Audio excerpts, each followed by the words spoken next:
Hey, what's going on, everyone? Sly here with the Malik Mustafa. Say my name again, baby. Mufasa. Ooh. Do it again. Mufasa. Man, had a big day today. A guy that I'm really intrigued about. 4th round pick. Ran a 4.52 at the combine. And he was on a bum hammy, so we know he's fast. And today, getting that interception, everyone's talking about it, was on one side of the field. Went to the other side of the field, just caught it in the air. Almost like one hand, just grab it, give me that crap. Absolutely amazing, man. He's a guy we've been talking about. Now, he has a chance to be a starter out there. That was one thing I had concerns about coming out of college. Can he cover? Can he cover? Because we know he's amazing against the run. A guy that I think had 90% tackle rate out there. At one point, I think the Gen X had him clocking in at 22 miles an hour. So this he's a physical freak, man. We saw him over there at training, OTAs, minicamp, looking like freaking, who's that guy? DJ Metcalf? Oh, yeah. Just absolutely ripped, yoked, looking amazing. What do you think, man? After seeing that today, everyone's talking about this guy. And we know what happened with Hufanga. He might be, he's coming back from that terrible injury. Yeah. Obviously, Jair Brown, a guy that you're kind of up and down with. Yeah. Do you think this guy has a chance of being that starter, man? What do you think after today's huge first day of training camp? I can definitely see him being a starter. It all really just depends on Hufanga. Again, he's not coming out with the crazy, devastating injury like the Achilles, but still, when you're having knee issues, that's still something that's it's gonna take time. But he was pretty much out for a while, so I expect him to at least mid-season. He'll probably get his groove back and probably take over the starting role. Maybe especially during playoff time, that's when we're gonna need him. But I could definitely see Mufasa as our starter. And it's really good that he had a huge day today, because from what I was hearing was our backfield is doing pretty good. Man, our freaking D-line was doing trash. Yeah. So yeah. That really concerns me that they can't stop the run, man. And especially if we're playing teams with the Eagles, they just got Saquon Barkley. Again, the Detroit, they have that duo. So, man, we need to really stop the run this season for them to see. So that really concerns me, but I'm glad that the backfield, that was something that we kind of struggled with a little bit last season. So it's good to see that he stepped up and was the the energizer on the field. And just like how you said it, how he was just making plays, because on college, man, he was angry. He was making sure that he was getting the tackles. He was almost getting a pick almost every game, which is super hard, especially because he's not coming in from a ranked school. He's at Wake Forest, which they have a lot of angry players out there. So the fact that he's able to make that transition he's looking pretty good in the pros. Man, I'm excited for this guy. I think he's gonna have a good season, and we're probably gonna need him because, man, hopefully, knock on wood, we have a healthy season, but it's NFL. And we saw last season we needed a lot of young guys to step up. So as long as he's doing good and he's making that quick transition, I could definitely see him a big part of this role on the defense. And you're right about the D-line. They were getting beat. However, these DBs, I think this is the best group that Shanahan has ever had as far as the DBs. Because we were hearing today about Yadam was doing amazing stuff out there. And then obviously shut down Debo. Yeah, looking amazing. Obviously, Charvarius Ward, one of the best cornerbacks in the game. Lenore's one of the best inside cornerbacks in the game. Yeah. And then you add in Jarrard Green, who looked amazing in training camp, in OTAs and minicamp. We're deep, man. We're actually really deep. And that guy, other guy from the Colts, what's his name?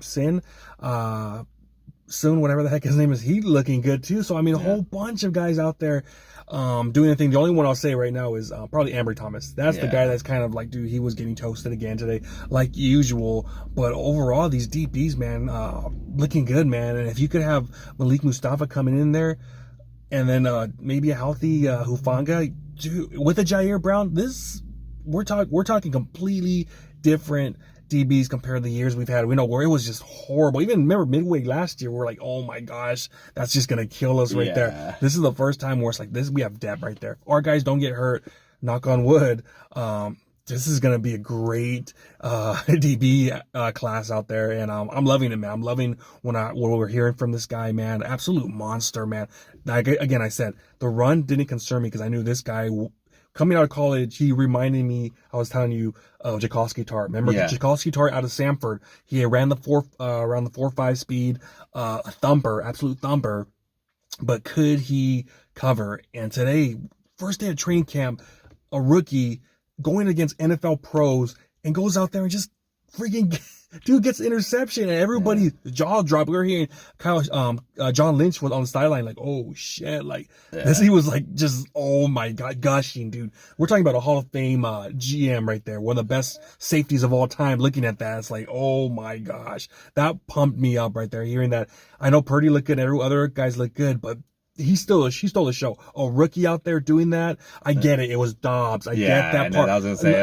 I get that. But still, exactly. But that's a good transition because then he's able to pick it off someone like Dobbs, and that'll still get his like momentum going.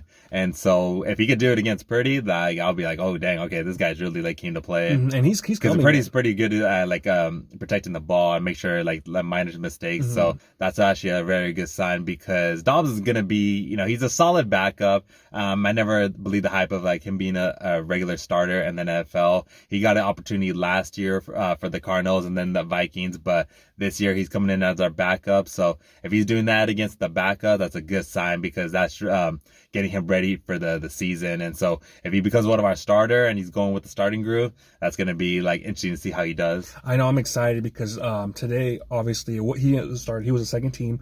I believe it was your boy Jair Brown and who else? Oh, Greg Odom. Those were the starters. Yeah. But if he continues this up, he's going to take Greg Odom's spot right away because we know Greg Odom, as great as he is in the special teams, he's one of the best special teams in the NFL.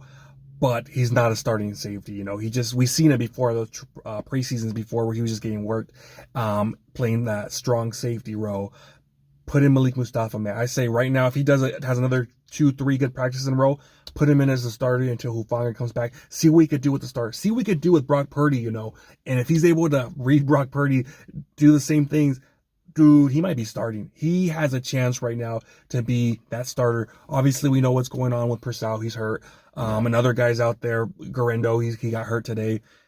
This guy might be the guy out of this draft class that has a chance at starting, man. Just because of the injury from Hufanga and Jair Brown, solid player, but can he take that next step? Great start, man. I'm so jacked up right now. He's the guy.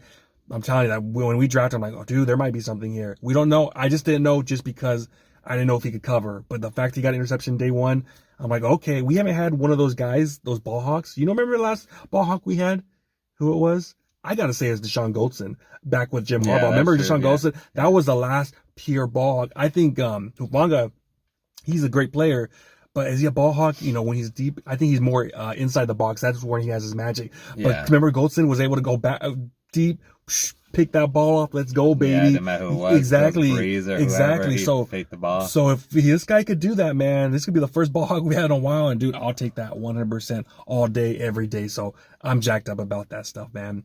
But yeah, man, that's what we got. Let's know what you think about this whole situation. Malik Mustafa, is he the guy, man? Do you think he's the guy that's going to be changing the NFL, changing the way the Niners play defense, man? Inside the box, outside the box, whatever you want, baby. Let's see what he could do. But let's know what you think about it, man. Like, comment, subscribe. Talk to you next time.